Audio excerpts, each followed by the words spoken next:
Supplement ছাড়া আমরা প্রাকৃতিকভাবে কিভাবে প্রোবায়োটিকটা পাইতে পারি? অত্যন্ত গুরুত্বপূর্ণ প্রশ্ন যে প্রোবায়োটিক সাপ্লিমেন্টটা ছাড়া কিভাবে প্রাকৃতিকভাবে পেতে পারি? দুধ থেকে আপনি একটা ফলন করতে পারেন, দই বানানো যায়। আবার ভাতটাকে আপনি একটু YouTube দেখেন। ভাতটাকে এক ধরনের টেম্পারেচারে একটু ওয়ার্ম টেম্পারেচারে রাখলে পানি দিয়ে এখান থেকে ব্যাকটেরিয়া তৈরি হয়, প্রোবায়োটিক তৈরি হয়। তারপরে দুধ থেকে, ভাত থেকে আবার ভেজিটেবলটাকে অ্যাপল সাইডার ভিনেগার দিয়ে চাটের মধ্যে রেখে দিলে ওখান থেকে ব্যাকটেরিয়া তৈরি হয়। আবার আচার আছে না আচারটা এক ধরনের প্রোবায়োটিক। দেশে আমরা যেগুলো পাই সেগুলো হচ্ছে বলা হয় কিমচি, কেম্বুচা, সাওয়ারক্রাউট। তো এই ধরনের ব্যাকটেরিয়া গুলো আপনারা খাবেন।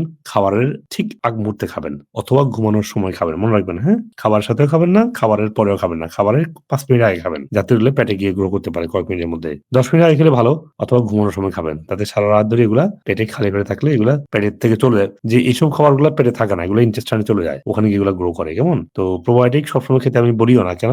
আপনি ডিফারেন্ট ব্যাকটেরিয়া পেটে গ্রো করান। Good bacteria. এই যে যেটা বললাম, ভাত থেকে, দুধ থেকে, তারপরে ক্যাবেজ থেকে, তারপরে গাজর থেকে বানানো যায়। তারপরে সয়াবিন থেকে যে বানানো হয় এটা। আর দুধ থেকে অনেক কিছু বানানো হয়। দুধ থেকে দই বানানো হয়। দুধ থেকে আবার আরো কিছু টাইপের বানানো যায় আরকি। যেমন র চিজ।